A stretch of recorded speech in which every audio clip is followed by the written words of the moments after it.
know, there is nothing worse than when we lie to ourselves. Nothing. Recently, I was walking down the street, and this woman walked up to me all confident. I want to read your poem.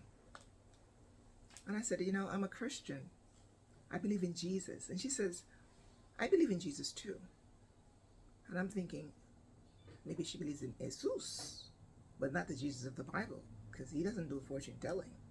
He tells you the truth, period. But that's not the fortune telling I'm talking about. I'm talking about the fortune telling that we tell ourselves, because that's the worst kind. See, I was able to dismiss that lady. But a lot of times, I haven't been aware in the past where I could identify when I'm telling myself fortunes. Fortune telling is a form of self-sabotage that I wasn't aware of, and I'm sure a lot of people aren't aware of. And under this banner of fortune telling are some cousins. One of them is selective attention. The other cousin's name is magnification or catastrophizing, a word I can never say. So let's just call it magnifying. Another one is the self-fulfilling prophecy. And another one is the all or nothing thinking or perfectionism. This one gets me, especially because it's this idea that if nothing is perfect, then nothing is good. Somebody else said it better. Perfection is the enemy of progress. And it's a lot of ways that most of us stay stuck, because if everything is not in perfect order, then we don't move. 10, 15 years roll by and we don't make any changes because it's not perfect.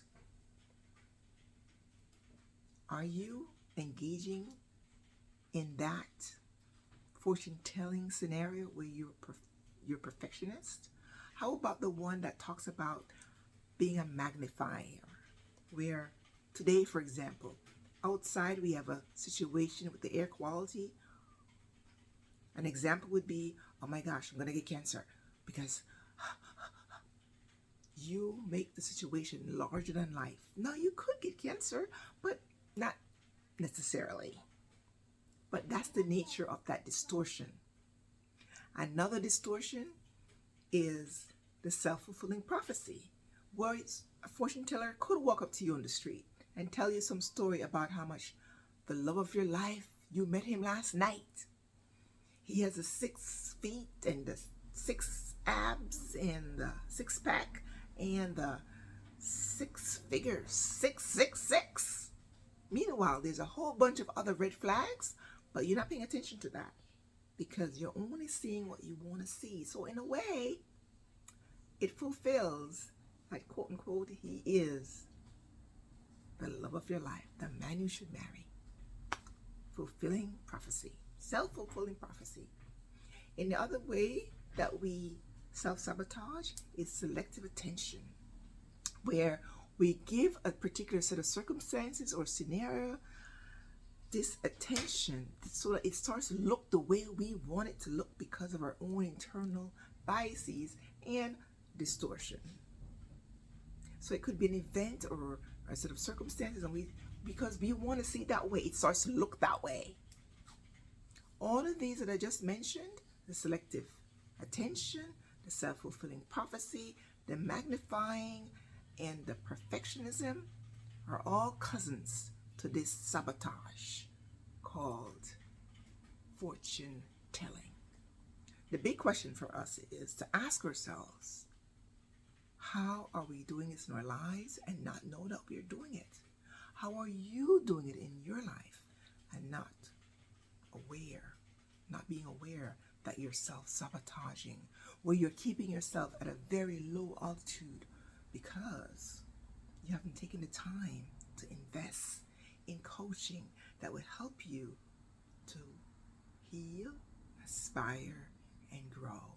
which is what we do here at the Eve Speaks platform. Continue to get aware so that we do not self-sabotage. Aren't you worth that? Aren't you worth that investment? Of course you are. Schedule your consultation today and have a free personalized discussion about how you may be sabotaging your altitude. You are so worth it. Don't you think? I certainly believe it for you. Believe it for you too. All right? Bye-bye.